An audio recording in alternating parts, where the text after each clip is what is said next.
right, Ken, thank you. As more businesses look to plant roots in East Tennessee, that means more people are now moving to places like Blount County. And with more people comes the need, obviously, for more housing in an already tough housing market. Well, now a relatively newer type of building plan called cluster developments are showing up around Blount County, but not everyone likes that idea. WATE 6 on your side reporter Molly O'Brien now shows us what a cluster development is and gets reaction on the impact on growth in the community.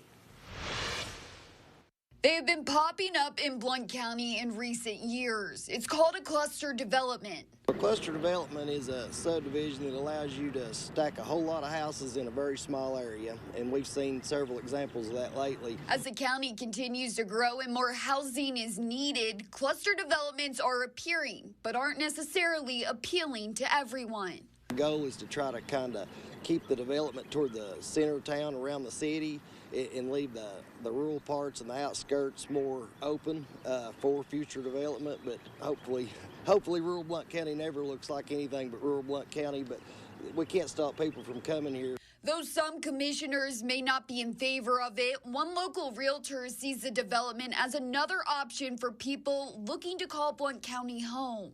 Personally, I feel, and the agents in my little circle, real estate agents, is that a cluster development just gives you the opportunity to have a more controlled environment. You get a lot of open space, or you can designate that to how much open space. Realtor Pat McGill believes cluster developments could save the county money in the future as the infrastructure, such as utilities and roads, will be set up in a small area for several homes, making it easier to maintain. We just feel like it's less development costs, less for the county to maintain going forward, and, you know, has some beautiful open spaces. County commissioners are working on several resolutions surrounding cluster developments. We have got a study going on currently with an objective of keeping the rural parts of Blount County looking like rural Blount County.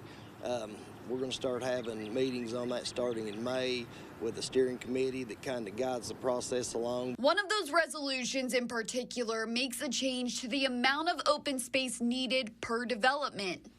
If you want to do a cluster development, you'd have to give up 40% of your property, and then you could use the other 60% to put the smaller lots and have lots of houses. But you're going to have to give up 40% of it, and it's got to be 40% of good land. It can't be retention ponds and ditches and things like that. It has to be usable property.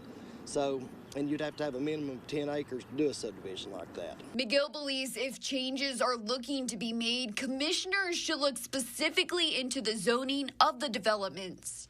Regarding the placement of the cluster developments, I think that it would be wise that if we had a cluster development overlay, because we know what schools are crowded now, what schools are not crowded, and there are some schools that are not at capacity. And so putting cluster developments, putting them out there, and it may be that that would be something that would need to be looked at from time to time as a new school's built. In Blount County, Molly O'Brien, WATE 6 on your side. Now, as things stand right now, there is a 6-month ban on building cluster developments until commissioners work through the resolutions. Stay with us. We'll be right back.